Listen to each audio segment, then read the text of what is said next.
Well, today we're going to deal with budgeting. And what I'd like to start with is what is the corporate budget and why is it important? And what impact does it have on the business and why does it need to be accurate? We're going to be covering all of those as we move down the line. But let's just look at a definition of what a corporate budget is. It should be a carefully and accurately constructed strategic financial plan that is applied across all departments for a period of time, months and years, and it is relevant to the revenues and costs of an enterprise, and very specifically is to be used as a map or guideline in order to achieve the objectives and goals of the business as set by the executives with their strategic plan. It is also there to project, manage, and provide data intelligence and corporate financial status. So why is it important to budget? What is the impact? Many companies might not choose to do that, but here's why it is important. You want to be able to clearly define the objectives of the business. In other words, you want to understand your profitability. You understand your expenses and what causes those expenses. What is the impact on cash flow and the balance sheet?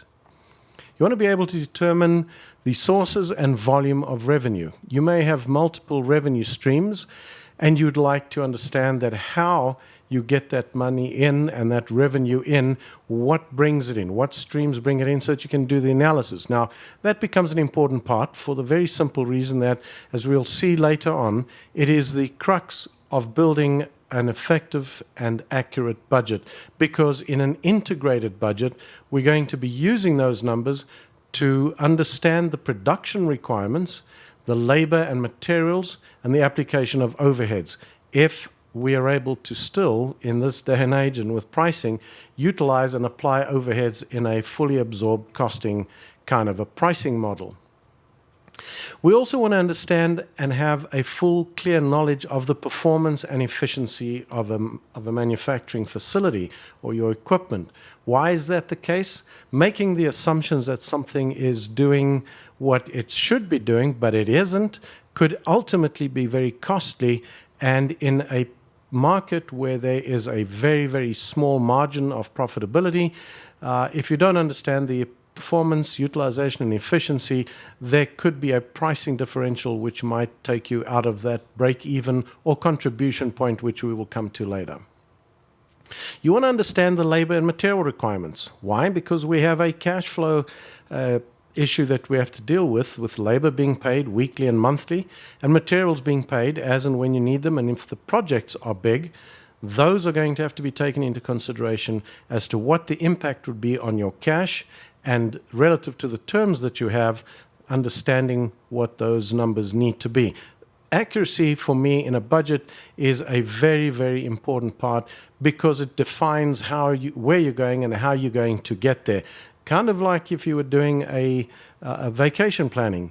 You don't necessarily just get out the door one day, pick a direction, and head off into the distance in the hope that you're going to end up somewhere. Finally, you want to be able to define the monthly, quarterly, and annual targets. Why? Because there are multiple reasons. Number one, you want to determine where you're going and how you're getting there and how you're measuring up according to the assumptions that you've made.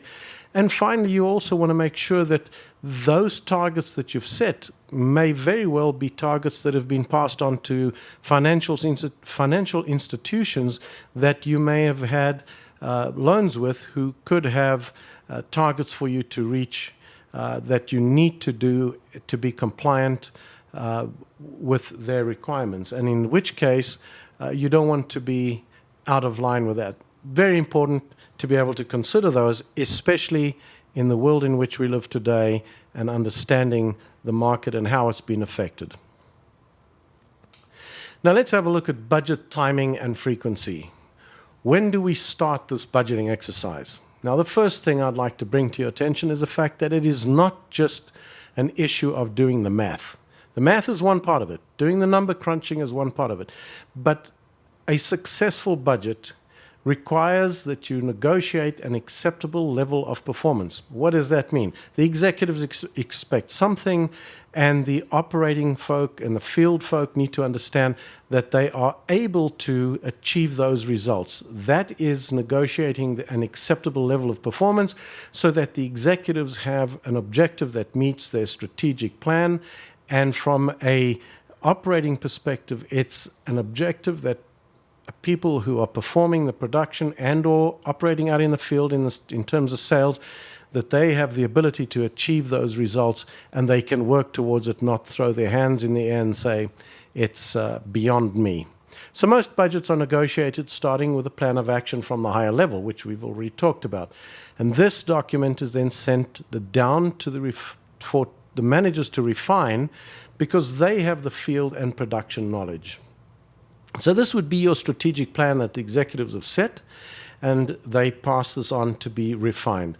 And this back and forth process takes multiple times. And in the best practices, the best companies average about 3 cycles. In other words, 3 negotiating cycles to get to where they need to, whereas those who are in the general sort of pack would take 9 and maybe more iterations to get this done. Now, when we look at that, how long does that take to get done? Experienced companies seem to have the entire process done in 25 days or fewer, while less experienced corporations can take 55 to 60 days. And that's more likely what's going to happen, with the median being 32 to 45. I'd say 45 days is about giving everybody enough time, given the travel assignments and the situations where everybody's not available all of the time. Now, the best practices also recommend that budgets should be reviewed and reforecast on a quarterly basis, 4 times a fiscal period, because of the fact that you want to be able to take advantage of the information you have projected, the information that you have now come across in the last 3 months, and in those 3 months applying that intelligence and that knowledge to determine what impact it would be on the remaining part of the year. So when we look at this graphically, the days to complete, in the most experienced companies, it would be about 25 days. Median companies, that's about 38, and less experienced companies, we're talking about 58 days. Now let's talk about budget accuracy. I've been asked this question on more than one occasion. What is the importance of budget accuracy? Well, in very short terms, if the budget is not accurate, you have not set your goals correctly, you've not identified the direction or how you're going to get there, and so what would be the purpose of that even in the first place? So accurate budgets allow management to make informed business decisions and investments, because if they've identified this, there's a level of comfort and security knowing that you could and most likely would achieve those budgets, so better decisions could be made. And very, very critical for investments, in the case where you would be using budgets and projections to take to financiers or bankers, if that was going to be the case, if you have had a track record of being relatively close or spot on your budget, chances are that your financial investment organizations would have a much, much higher level of comfort in providing that funding. It also provides a much deeper insight and a clearer insight into your spending and cash flow. Very important to be able to understand what the impact will be on your spending, when it's going to happen, and how that will impact your cash flow, because running out of money, if you've run a company before, running out of money is not an easy challenge. But budgets play an important and critical role when the economies contract. Pretty much like we've just had this pandemic, economies contract, and there is a very, very serious challenge. We do live in a geographic region where we have the opportunity to throw a lot of sales numbers out there and practice a lot of the sales effort, but it is critical now, and it should always be, that budgets become a bigger part of the business, especially in a circumstance like we have at the moment. Now what we find is that when these businesses contract, or the economies contract, businesses, their performance suffer, and now there's the question as to what do you do and how do you do it without hurting too many people and having to hurt the business, or at least to be able to extend that business to its next level and beyond into the ensuing years. So the bottom line is that you need to be able to trust the data and make good decisions based on facts, not fiction. You also want to make sure that at the end of the day, when you're looking at these budgets, that as you apply actuals to budget, that those variances have some level of meaning for you. If they are just because the budget is out of whack and it's not a very accurate budget, then the variance analysis will become completely meaningful, and very much sooner than later, what you would most likely find is that that then becomes the excuse for poor performance, and it's the blame game that then takes place. I have a saying that I do believe in very firmly, especially as it comes to numbers, and that is that the facts are the foot soldiers in the army of persuasion. We talked about investments, we talked about making decisions, we're talking about the performance within a business. If we have the facts and we understand and know exactly how we got to those facts and the numbers, then we can at least apply that in a very effective way to either persuade or dissuade somebody from doing something or to do something. So what makes a successful budget? What are some of the important characteristics? Well, it's not just a finance exercise. That's got to be first and foremost. It must include every single level head in the company and every executive, every field operations manager or production manager, so that everybody has input. It must be well planned. We spoke about the negotiation that takes place, and that gives you at least buy-in and input at all levels. It must have clearly defined goals. Very important, so that everybody clearly understands what the objective is and then the route that it's going to take to get there. We've talked about it being accurate, but it also needs to be flexible and interactive. In other words, we need to make sure that the budget and the budget capabilities allow us to be able to adapt to change and apply what-if scenarios. A great example of exactly what happened in 2020, this year, when the coronavirus pandemic came about, there had to be some major changes to performance, capabilities, in some cases, and in many cases, business shutdowns. When were they going to start up again? How were they going to start up? And what was going to be the financial impact of that? Because you cannot just go and do these things arbitrarily and hope for the best. Budgets need to be realistic and attainable. Very important part I'd like to mention here, that in so many instances people shoot for the moon when it comes to sales, as an example, because it sounds great, it sounds wonderful, and it sounds like great growth. But if it's not attainable, you will very, very quickly, you'll discourage the salespeople because they won't ever be able to achieve those goals. And beyond that, the company will not be looking to achieve their goals and perform as well as they could. It would just be a slew of numbers that mean absolutely nothing. And finally, it needs to be very, very well communicated. So a budget becomes a living document. You've got to live and breathe by it.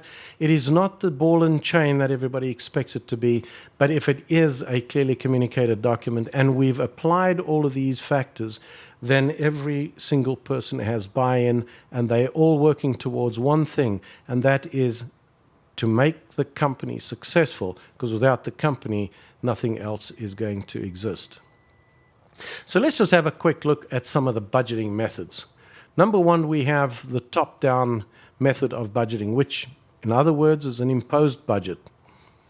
Now, what is that? That's when the executives or an executive team or the top level of management identify the budget and they determine the numbers and force it down.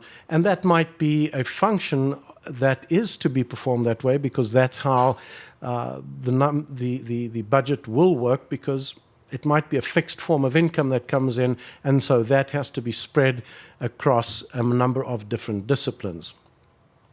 But in an environment where you have an expansion and a growth capability, doing a top-down budget is likely to perpetuate some inefficiencies, because you're looking at maybe last year you're adding an expansion number, 10%, 15%, and so anything that was an inefficiency in the previous year's number will be carried forward. You might also end up with the top-down with budgetary slack, where certain managers might budget a higher number only to make sure that they have a better performance against budget. And most importantly, as we'll see in other subsets of this new financial world that we live in, it's doing it this way might be a method of ignoring the external drivers and the activity and performance internally. Let's look at the bottoms up. This is your participative budget. Very much more detailed, takes a little bit more time. Managers need to be able to justify every single expense, because we're building it from the bottoms up. And this is an important part. I think everybody needs to make sure that as they refine the budgets, as we'll see what really becomes a big part of it, everybody needs to make sure that they do account for every single expense. That's prudent. But it can be extremely time-consuming, because building up that information takes time, as opposed to taking a swing at it and saying 10%, 15% change either way. Now, this approach is pretty good when there's a need for cost containment. I'm going to stop right there for a second and say, at any point in time, you need to make sure that you contain costs, because budgets are not there for people to spend, but to limit the amount of spending in order to achieve the objective. Now, that would be similar for when you have financial restructuring or major economic and market downturns. Again, I say that the approach is good for the bottoms up, is to make sure that everybody manages to reduce and contain the cost in order to achieve the objective. But what becomes the best solution is the negotiated or integrated and hybrid budget, which is a combination of the top-down and bottoms-up. It is a combination of the two. Executives outline their targets, and then there is a shared responsibility for the budget refinement between managers and employees, giving you increased involvement and improved efficiencies and accuracy. And effectively, it boils down to, if an executive expects to get 15% or 20% growth in sales from customer A, as an example, and you have in a field knowledge that that could only be 7 or 10%, then that is really the real number that has to be brought to the table, because it's no good having a swing at something and it's never going to be accurate. That's just not a good budget. So let's just have a look at it again. We've got the top-down budget, which is the imposed budget. We got the bottoms-up, which is the participative budget, and then the negotiated budget, which is really where I believe the integration and also the consolidation of ideas, top to bottom, come into play, and that's a negotiated and agreed to budget. So what are some of the budgeting mistakes that we can see? First of all, I'm going to just get through these because some of them are self-evident, but having only one person as the budget owner or development or the developer is an absolute no-no, a major problem for any company, because that's just one person's opinion of the budget and nobody has any interaction. What you don't want to have is a system which allows the introduction of too many manual processes and disparate spreadsheets. When they start to get interlinked, too many areas of concern could come about with mistakes and human error. We certainly don't want to have a situation where we don't have the involvement from the executive level through the management, because here's a practical example that in the case where management or executives get left out, the expectation, as I've experienced in the past, an executive might look at a budget that is presented and say, I'd like to stretch this budget beyond a certain point. Well, that stretch might be the very stretch that snaps the string, right? Because it only can go so far. It could very well have been that management have done that job. So understanding and having that involvement is important. Now, misleading assumptions. Give you an example of something like a situation that I've experienced before, where somebody had an expectation of doing 5 times the prior year's number. Now, 5 times the number in sales was probably very practical and probably very acceptable and very achievable. Problem is that the 5 times multiplier of the sales numbers was not possible because they could not produce and manage to get to that point. Another big point is playing the guessing game. If you don't understand what your customers' requirements are, what you're going to be selling, and you just take a swing at 10%, guess what?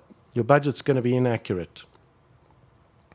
Generating the same budget on a monthly basis. If you just say, well, I've got a 12-month projection and I'm going to divide it up into 12 equal portions, wrong. It may seem like that in your business, but as I've heard the slogan, knowing your numbers is knowing your business. So where you may have a 4-4-5 month as opposed to just the normal calendar month, that's where it becomes important, because it is going to impact things very clearly, like your cash flow.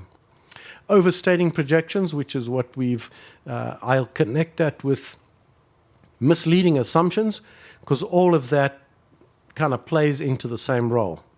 Now, a very big portion of this needs to be clearly understood, especially in manufacturing. Knowledge of your production capabilities, and I will stop here for a quick second because I want to introduce the words utilization and efficiency. We've talked about that a little earlier, but if you do not understand that, and you do not understand the impact of what's going on in your business, your numbers could be horribly out, especially as it relates to the cost, part of which is used to establish a price for your products and an understanding as to how much profitability you would make. The budget process also will be wrong if it lacks clear logic and process. In other words, we want to make sure that we do the first things first. What drives what? In other words, your sales numbers are going to be used to drive your production, and the production hours will be used to determine things like labor. The other thing that is a big concern, as in many instances, there's always the assumption that the existence of revenue is indicative of positive cash flow. And those two just don't always jive very well. And similarly, assuming cash in the bank is indicative of being profitable. I have seen more of those mistakes being made as people prepare budgets and actually run their business. Those are some of the concerns that you would certainly have. Very important to make sure through the integrated budget process. So let's have a look at some of the factors for setting budgeting targets. What are some of the external impact and factors related to defining your budget? From a market-related perspective, it is very, very important that the sales and marketing people truly understand what is the addressable spend of the market. In other words, how much is in that market that is there for me to be able to address? Big, important part to understand. Then to define who are the major customers. They would obviously make up a certain portion of that addressable spend. And within those customers, how much market penetration and customer penetration do I have, and how much can I have, so that you don't overassume certain numbers or make projections that could never, ever happen. Need to understand customer retention and loyalty. What is that in your company? How well are you retaining customers? How successful are you at keeping them happy? And what is that length of loyalty that you have? Because Having new customers come in, but the old ones leave, means that you have to regain the old ground that you've lost. So very important. You need to understand your current competitors, pretty straightforward, and changes in pricing and discount structures that get given. And nowadays, when we look at the likes of the pandemic that's actually hit, there are companies that have gone, and in the past I've seen it in other industries or in many industries, the fact that certain companies will come in and they will try and buy market share, which really requires that as a company you have to understand your competitors, and you have to understand how well you will perform against them in pricing and discounts, and what does that mean to you in terms of profitability. Other issues would be things like how do you compare quality-wise and service. Need to understand seasonality and trends. That's very, very important. Take the food industry.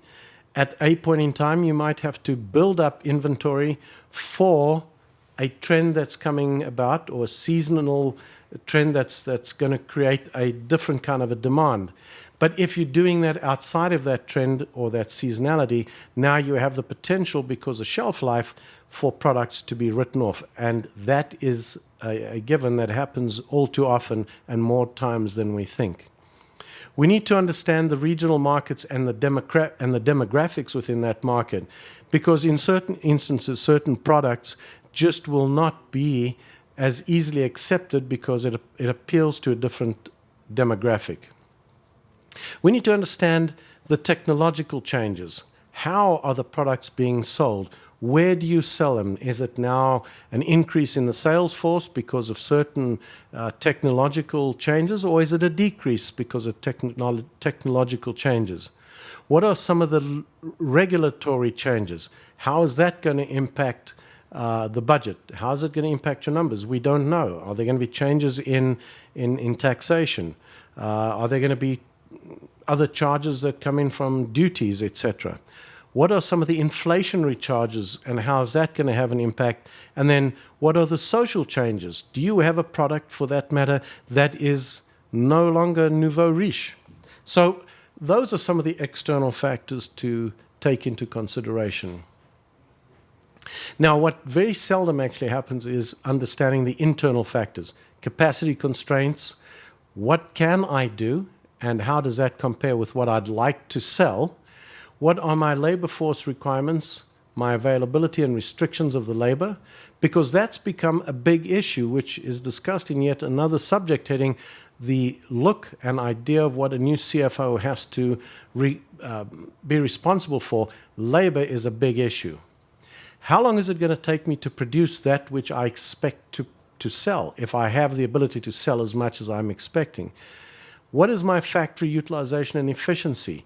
I might have, as an example, a piece of equipment that should run at 100 units an hour, and at the moment I don't work that full hour because I have to pay for time off, for tea times, etc. So I might be down to less than an hour, so I'm going to be producing less number of units. And then within that, how efficient are my people that are running the machine? So one or two machines side by side that do the same thing. How effective is the operator? One might be operating at 50% efficiency, the other one might be operating at 90% efficiency. Ultimately, you need to understand that so that you could determine exactly what the impact will be from a cost point of view on your numbers and your pricing and your overall budget. What inventory levels do you need to have for safety stock? Do you have a kind of a client that will require that you keep a certain safety stock? Because in some of the big box companies, in the food industry as an example, if you don't deliver exactly what they're looking for on time, you might be out and you'd be battling for some shelf space again. And then what are the new capabilities that you have internally with equipment? Have you got new equipment? Have you got old equipment? And what are the restrictions on that? Something might have just got to a point where maintenance is no longer impacting its performance because it's gone past its life. Now, we also want to look at some of the political factors. Do we have increased taxes? Do we have a minimum wage change? Have we got regulation that now requires the company to participate in a certain way with medical plans? What do we have as far as increased tariffs on imported goods? So These are some of the factors in setting the budgets. Now, let me just point out what this integrated budget flow looks like, and we will not dwell on this for too long, but just to highlight how this flows.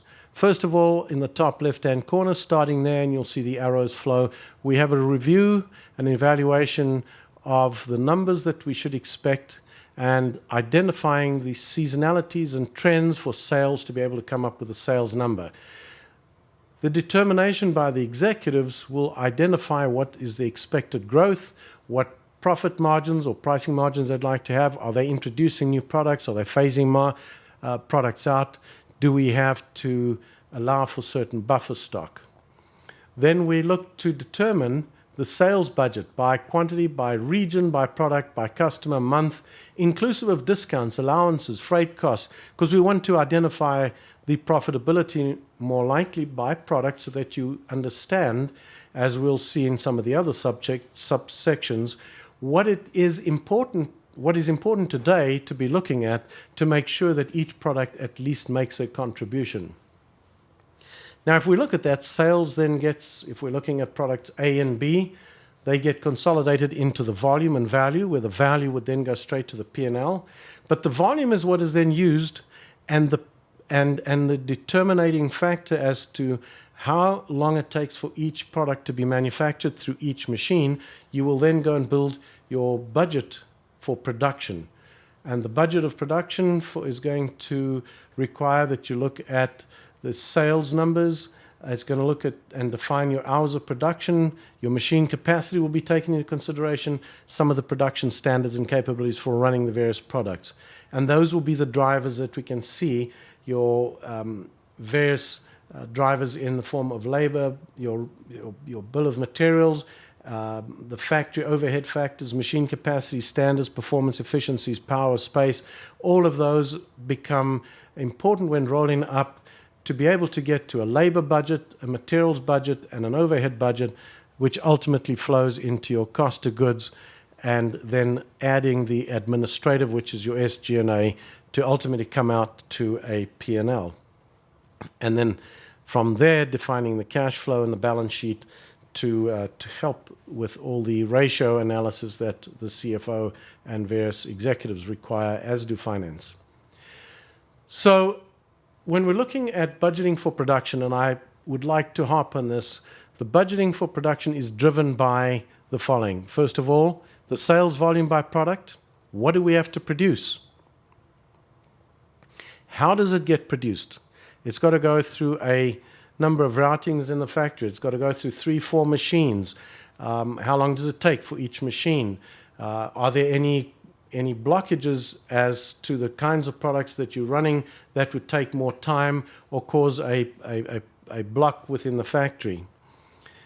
We've talked about manufacturing time per product per machine so that I can understand my production capacity, the number of hours per machine or per cost center, how many available production hours do I have, which includes my allowing for downtime, and then my performance efficiency that I would then be using to be able to identify how much do I really produce in an hour as opposed to that which the machine could probably produce in an hour. And from there also to understand my labor requirement and my skills and availability.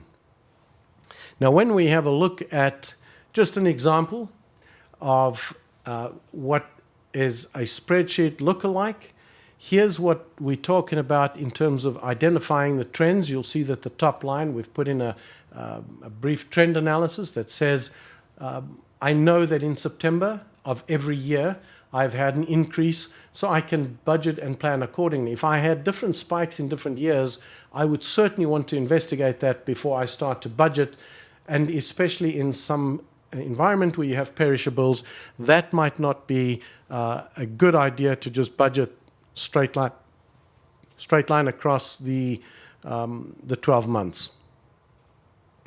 The likes of the increase where we see the 17.5% to be able to come up with the sales units, that's really a determination that the field will do to define what they're going to be able to do to be able to sell more. Could they get 17.5% as we've shown in the first couple of months? That might be as an objective from the executives. But as we see in August, the increase has then dropped to 15% because I know that those months might be where they've already pre-taken some of the product for the spike.